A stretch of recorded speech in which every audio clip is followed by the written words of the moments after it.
Salam, salam la famille, j'espère que vous allez bien. Alors comme d'habitude, soyez les bienvenus dans mon petit bureau. L'Angleterre qui l'emporte 2-1 face à la Slovaquie. Franchement parler, entre vous et moi, on sait bel et bien que la Slovaquie méritait de se qualifier. Franchement parler, moi je suis di wax di dugg ci ay détails parce que avant de commencer, balaa maa wax dara ci Angleterre, je vais commencer par la Slovaquie. Franchement parler, ils nous ont sorti une top performance. Franchement, depuis le début de l'Euro, depuis le début de l'Euro, depuis le premier match contre la Belgique, ils nous ont montré que c'est une équipe entreprenante, c'est une équipe qui peut faire quelque chose. Et aujourd'hui, ils nous l'ont montré, malgré la défaite. Franchement parlé, ils nous ont sorti une top performance, franchement parlé, même malgré la défaite. Ils ont mis en difficulté les Anglais, hein. Ils ont carrément mis en difficulté les Anglais. C'est-à-dire qu'Angleterre, depuis le début du tournoi, nous tous, on sait, il y a un nulard, il y a un tocard qui est là, qui n'arrive même pas à gérer cette équipe-là. On le sait. Mais balaa maa ñëw foofu naa wax ci Slovaquie franchement parler seen système 4-4-2 bi nga xamante ni globalement je les trouve tous disciplinés. Franchement parler tactiquement ils ont été vraiment au top. 4-4-2 boo xamante ni c'est lisible et net. Il y a pas de le coach n'est pas là de chercher de midi à 14h parce que xam na ni système bi moo dox système bu baax la 4-4-2 t'as deux attaquants yoo xamante ni ñoom à chaque fois ñu ñooy pressé défenseur anglais. C'est ça moo tax Angleterre à chaque fois que tu le vois suñu yoree bal suñu waree su sorte de balle Pickford la ñuy jox rek mu dégager parce que essayer nag jéem a jox défenseur pour déclencher mais y avait pas d'espace, y avait pas carrément d'espace parce que gars yi seen bloc bi dafa baax 4-4-2 bi tu les vois carrément que nga xam ne ñii ils sont disciplinés à chaque fois qu'il y a un porteur de balle da ngay gis ne kenn mooy dem carrément mais kenn ku si demee y a quelqu'un là qui sait que ki dem na mais di retourner moom tamit coulissé daal di fermer angle boobu noonu. Franchement par top performance de leur part. Franchement man du ma leen wax du courage, je vais les féliciter parce que tey jii nii nga joué ak Angleterre en 2 heures di joué ak ay joueurs yoo xamante ni c'est des top players et puis parvient tey jii nii nga joué nga sorti benn genre performance bi c'est que c'est pas neexul aussi xam naa ni d'après le match qu'ils ont fait ils méritaient de gagner ce match là mais ça fait partie du football parce que Angleterre tey mën naa ni ils ont des joueurs yoo xamante ni moom waaw ils peuvent te faire gagner un match à n'importe quel moment. Le cas de Bellingham, Harry Kane et tant d'autres joueurs qui peuvent te gagner même s'ils ne brillent pas, ils peuvent gagner ce match. Et aujourd'hui, ils n'ont pas été au top, mais ils ont parvenu à gagner, à se qualifier grâce à Harry Kane et Jude Bellingham. Et Angleterre, c'est toujours le même discours après les matchs. C'est quoi la tactique? C'est quoi le problème au sein de cette équipe?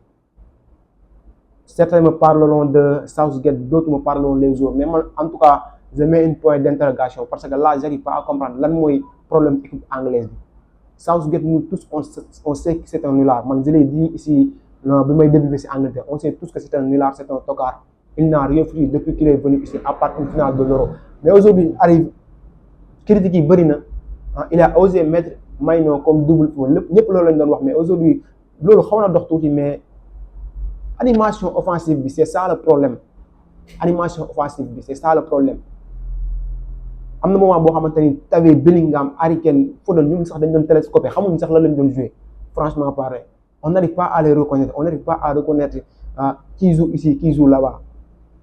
Sincèrement. C'est désolant, et c'est frustrant de voir des certains Angleterre, mais qui ne parvient pas à avoir un beau jeu. Maanaam match bi tey da nga koy seetaan xam ne beau jeu bi Slovaquie moo ko doon def alors qu'on attendait ça de la part des Anglais. Ils ont été nuls, franchement parler, très nuls. Heureusement qu'il y a Bellingham et Harry Kane qui les ont sauvés. Et Bellingham, je vous l'avais dit, c'est un joueur du Real Madrid, il est tam na ko. C'est un joueur du Real, il est capable de claquer des buts à n'importe quel moment. C'est-à-dire qu'il n'a pas fait une top performance, tout comme Harry Kane. C'est des grands joueurs, c'est des top players. Et soo xoolee match bi Southgate changement yi mu def waaw c'est un nulard, on est d'accord, mais aujourd'hui tey mën nañ ko tàccu tout parce que il a fait des changements yoo xamante ni tey jii nii ñoo changé match bi. waaye il a fait des changements yoo xamante ni ñoo changé match bi et le fait que mu am audace jël bi Trippier blessé mu jël Bukayo Saka joué le latéral gauche man sax à ce moment là c'est ça que j'avais dit. am na ñu ma doon seetaanal match bi xam nañ loolu parce que j'avais dit ça bi ma gisee Trippier xam ne day génn damaa ni pourquoi pas mu jël Bukayo Saka joué ko arrière gauche ndax Bukayo Saka nous on l'a vu jouer avec Arsenal comme arrière gauche même Angleterre aussi joué na piston gauche Donc, c'était un risque, c'était un pari à faire et il l'a fait. Et après, les changements se succèdent. L'entrée de Cole Palmer a carrément fait du bien aux Anglais. Et ils ont parvenu à égaliser à la 95e minute par Jude Bellingham. Ce boy qui terrorise tout le monde, et a parvenu à sauver les Anglais. Et en prolongation, c'est Harry Kane qui marque ce but-là, qui a délivré tout un peuple. Franchement parlé. Mais comme je vous dis, je suis toujours, euh, je félicite toujours les Slovaques, franchement parlé. Top performance de leur part, malgré la défaite. Le problème en est qu'ils ont tellement malmené les Anglais. Moi, je n'arrive pas à comprendre. Moi, oh, pop, pop, pop, pop. T'as ici des autres, comme Lobotka a fait une top performance, Lobotka Douda, je ne sais pas. T'as la base. Tu vois. Oui. Voilà. Lobotka Douda. T'as ici Kourka, Haraslin, je ne sais pas. Non, mais franchement parler, ils ont fatigué les Anglais aujourd'hui. Franchement parler. Top performance de leur part, malgré la défaite. Et Dubravka aussi, je l'ai trouvé vraiment pertinent. Skriniar, il a fait une top performance lui aussi. Malheureusement, ils ont été éliminés. C'est difficile, hein, c'est difficile pour eux. Je sais que c'est difficile parce que tu ne peux pas jouer 90 minutes et être éliminé comme ça. Mais c'est ça la loi du jeu. Et je vous l'avais dit, Angleterre, individuellement, ils ont des joueurs qui peuvent faire la différence à n'importe quel moment. Elles nous l'ont montré aujourd'hui. Et Angleterre, j'en suis sûr que équipe bu baax la, mais performance bi ñu see tey jii nii suñ ko jéewaatee contre la Suisse, ça ne va pas se tenir, franchement parler, parce que lii nii Slovaquie am Suisse su ko amee moom heure bii nii 3 ou 4 la ñuy wax, franchement parler, ndax seetaan nañ leen dem contre l'Italie. L'Espagne qui gagne 4-1 face à la Géorgie. Franchement parler, l'Espagne a évité le piège des Géorgiens, autant pour moi.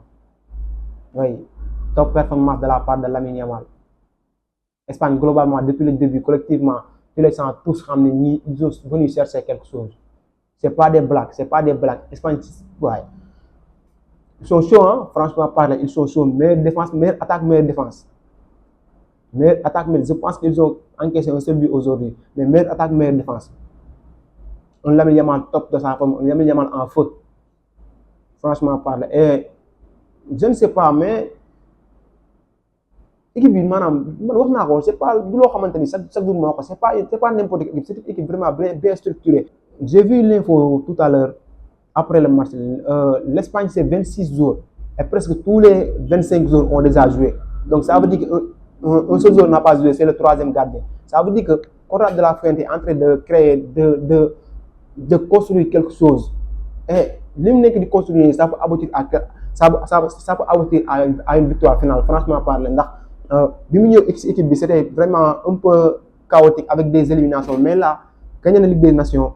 En tout cas am na beneen vision, am na beneen facette bu mu indiwaat ci Espagne wax naa ko c'était pas une équipe boo xamante ni day jël ay balles di ko sànni ay gelons, mais léegi dañ koy def. Si tu regardes le but de Nico Williams tout à l'heure, il y a Fabien Ruiz qui regarde, xam na instant bi Nico Williams il est rapide, mu jox ko benn diagonale bu dem 1 contre 1, il est intouchable, mu éliminer waa ji jàkkaarloo gardien bi. Et là moom mooy choisir fu mu neex mu def ko et il a marqué ce but. Lamine Yamal aussi, comme je vous le dis, il n'a pas encore marqué, mais il fait de top performance. La passe qu'il a donnée à Fabien Ruiz, joxoon na ko contre, c'est presque le même passe qu'il avait fait à Carvajal. Top performance. Donc ñu xam nañ ko bu baax, on sait de quoi il est capable, parce que ñun suñu équipe lay joué Barça, xam nañ bu baax de quoi il est capable. Et aujourd'hui il a fait une top performance. Fabien Ruiz qui se gère aussi de l'autre côté. Non, mais moi, je me demande, les autres Parisiens là, pourquoi au sein de leurs équipes nationales, nous performons alors que sur l'équipe Paris, on n'arrive même pas à les reconnaître.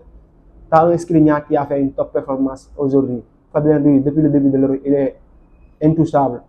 L'autre là, je ne sais pas. C'est seulement Ousmane Dembélé qui n'arrive même pas à se gérer, ce nulard là. Mais en tout cas, top performance de la part des Espagnols. Et Georgie, je leur dis aussi, comme les Slovaques, ils ont sorti par la grande porte, franchement parler. Certes, côté de l'Espagne, ils sont intenables, intouchables. Mais globalement, ils ont fait une top performance. Et Mikotadze et Kvaratskhelia, ils ont montré c'est quoi avoir de la responsabilité. Tout au long de l'Euro, on les a carrément vus impliqués. Équipe non joueur non. Si tu es une star, équipe bi yaakaar la am na benn responsabilité boo xam ne yaa ko war a jël. Et aujourd'hui ils l'ont fait. Franchement, je leur dis courage et j'espère qu'on retrouvera la Géorgie lors du prochain Euro ou bien peut-être même en Coupe du Monde. De toute façon, on a vécu une bonne soirée, hein, une bonne soirée, deux matchs sensationnels, je dirais. Angleterre qui gagne 2 buts à 1 et l'Espagne qui l'emporte 4 buts à 1 face à la Géorgie. Demain, on aura France. Hey, France, vous avez intérêt à gagner, hein? Parce que moi, je sais que moi, je vous supporte, mais vous avez intérêt à gagner. Oui, vous avez intérêt à gagner la Belgique. Parce que la Belgique, c'est pas, à part Lukaku, moi, je n'ai peur de personne. C'est Lukaku qui permet à Doku de bien jouer. Et si Lukaku, si moi j'appelle Lukaku, je pense qu'on gagnera ce match-là. Et on espère revoir notre Kiki national. On espère revoir notre Antoine Griezmann demain, Inch'Allah. France, France, Belgique, Portugal. Je pense que la Portugal doit jouer demain. Attends, je vais vérifier.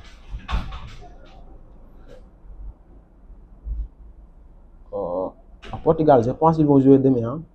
Oui. Portugal et Slovénie. France, Belgique, Portugal et Slovénie. Donc on espère. Et on aura en Espagne, Allemagne en quart de finale. J'ai hâte, hein, franchement parler, j'ai hâte. Allemagne, Espagne en quart de finale.